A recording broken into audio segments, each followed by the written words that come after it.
il me semble que tous nos problèmes viennent du fait que nous sommes impuissants à les régler. Nous sommes impuissants à régler nos problèmes. Nous n'avons pas de puissance politique.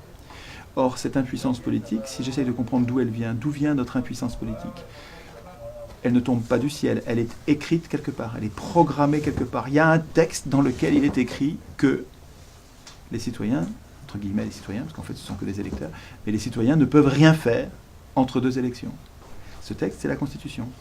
Est-ce que les gens qui écrivent la Constitution partout dans le monde ne sont pas des gens qui ont un intérêt personnel puissant à ne pas écrire une démocratie?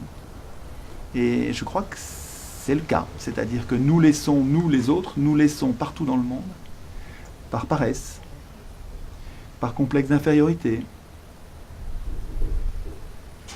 par ignorance, par peur, par couardise, nous laissons écrire les constitutions par les parlementaires, les ministres, les juges, les hommes de pouvoir, les hommes de parti. C'est-à-dire tous ceux qui précisément ne devraient pas écrire des règles puisqu'ils devraient craindre ces règles. Une constitution, c'est un outil majeur, et les banquiers le savent, hein, ils écrivent eux la constitution, ils sont moins bêtes que nous. Eux, ils ont compris que ça se joue là, que toutes les administrations obéissent à la Constitution, que la police obéit aux constitutions, que l'armée obéit à la Constitution, toutes les administrations, les huissiers, tous ces gens-là obéissent à la Constitution. Les banquiers le savent, ils écrivent la Constitution. Et nous, on dit non, c'est pas ça, il faut changer le rapport de force, gna gna gna gna gna gna gna. On devrait écrire nous-mêmes notre Constitution. Ça changerait tout. Parce que si c'était des gens qui, enfin, étaient des gens qui n'écrivent pas des règles pour eux-mêmes, mécaniquement, parce que c'est leur intérêt de peuple, de simples citoyens sans pouvoir, ils programmeraient la puissance du peuple et les contrôles quotidiens des pouvoirs. Donc, je pense que la catastrophe écologique n'est qu'un morceau, une partie du feu de forêt, mais que la source du feu de forêt, le lance-flamme quotidien qui alimente les différents feux de forêt que sont le racisme, l'injustice dans l'entreprise, le droit féodal des propriétaires qui permet aux propriétaires d'opprimer les travailleurs, la corruption dans les milieux politiques, la catastrophe monétaire qui fait que nous manquons d'argent alors que c'est si facile de le créer. Tout ça, c'est des conséquences et des feux de forêt avec un lance-flamme unique qui est le suffrage universel qui donne le pouvoir, tout le pouvoir, aux plus riches. Techniquement, nous savons très bien quels sont nos problèmes. Techniquement, nous savons très bien quelles sont les alternatives. Sur le plan de la monnaie, on sait très bien ce qu'il faut faire. Sur le plan de l'économie, on sait très bien ce qu'il faut faire. Sur le plan de la pollution et des catastrophes, on sait très bien ce qu'il faut faire. On n'a pas de problème technique. On a un problème politique. Nous désignons mal nos acteurs et nous ne les contrôlons pas du tout. Mais ce n'est pas leur faute. Eux, ils vont comme tous les pouvoirs. Tous les pouvoirs. Ils vont jusqu'à ce qu'il y ait une limite. Qui fixe les limites? Eux, vous avez la racine, vous avez l'explication. C'est parce que c'est eux qui écrivent les limites qu'ils n'ont pas de limites. Ils n'ont que des fausses limites, ils n'ont que des faux contrôles. Donc il y a une prise de conscience. Si on veut régler le problème écologique, les catastrophes écologiques, je pense qu'on ne s'en sortira pas sans le tirage au sort. C'est-à-dire sans retirer le suffrage universel qui donne le pouvoir aux riches, quasiment ça leur vend, mais pour un prix si dérisoire par rapport à leur fortune que c'est comme si on leur donnait. Je pense que si, avec le tirage au sort, on retirerait le turbo aux plus riches. Les riches resteraient riches, ils resteraient dangereux, mais infiniment moins dangereux. Nous devrions tirer au sort notre assemblée constituante. Et l'assemblée constituante étant elle-même porteuse d'un pouvoir considérable, y compris celui de se tromper, y compris celui de nous tromper, elle-même devrait être contrôlée. Nous devrions développer la culture du contrôle des pouvoirs. Les pouvoirs, eux, s'occupent de contrôler le peuple. Mais parce que le peuple se laisse faire. Si le peuple réappropriait le processus constituant, on inverserait, et ce serait le gouvernement qui aurait peur du peuple, et pas le contraire, et ça change tout. Hein. Enfin, il me semble que ça changerait tout. Mais pour l'instant, nous sommes même incapables de le vouloir. Nous n'arrivons pas à mettre un mot sur notre impuissance. Nous appelons démocratie son strict contraire. Tant que nous ne remettons pas les mots à l'endroit, on n'arrivera pas même à vouloir ce qui nous manque. Si on comprend ce qu'est une vraie démocratie, c'est-à-dire le pouvoir du peuple qui vote lui-même ses lois directement et qui désigne ses représentants par tirage au sort pour les affaiblir.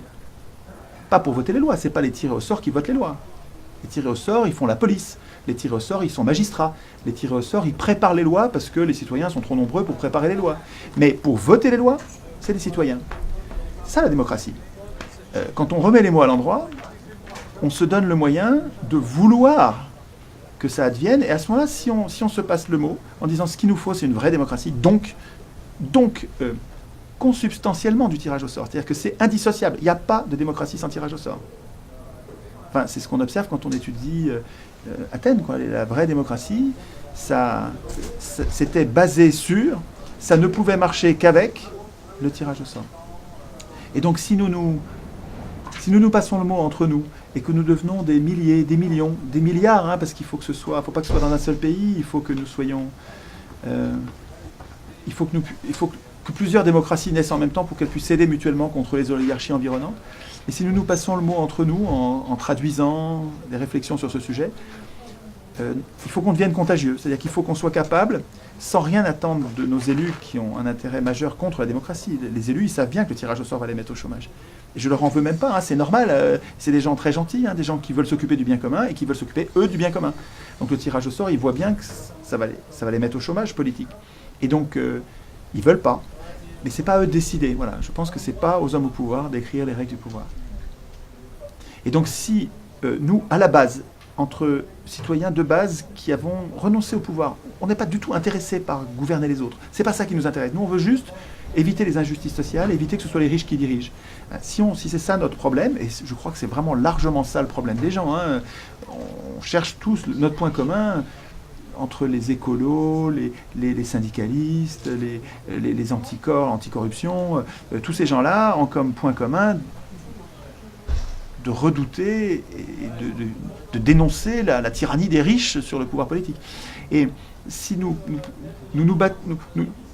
réunissons sur cette idée radicale, donc qui est à la racine et qui donc règle tout d'un coup, c'est-à-dire que si on arrive à changer ça, par conséquence, on va obtenir la solution de nos problèmes. On a une voie innovante. Donc je pense qu'il n'y a pas d'écologie, il n'y a pas de solution à la catastrophe écologique sans démocratie, donc sans tirage au sort. Et vraiment, je pense que la cause des causes, elle est dans notre volonté. Donc c'est bien de penser, c'est bien de s'apercevoir que la cause, elle n'est pas dans le vice des acteurs politiques. C'est pas la faute, si tout se passe mal, c'est pas la faute des acteurs politiques. Ces acteurs politiques n'ont pas de contre-pouvoir. Ils sont élus par des riches, donc ils servent les riches. On ne peut même pas leur reprocher, c'est dans l'ordre des choses. C'est notre faute de ne pas mettre de limites. Et ça donne de l'espoir de savoir que la cause des causes, elle est en nous. Si elle était en eux, il faudrait qu'on attende qu'ils changent. On est mal barré. Au lieu de ça, si la cause est en nous, il suffit de nous parler entre nous et de changer en nous-mêmes, en disant maintenant notre vouloir s'est transformé. Nous voulons un processus constituant désintéressé et sous contrôle. Notre problème, ce n'est pas la catastrophe écologique. Ça paraît provoquant, mais ça ne l'est pas. Notre problème, c'est nous avons perdu le contrôle des acteurs politiques qui sont au service des plus riches, qui se foutent de la catastrophe écologique, et c'est ça la cause. La cause, c'est notre impuissance politique, c'est le fait que nos acteurs sont au service des multinationales.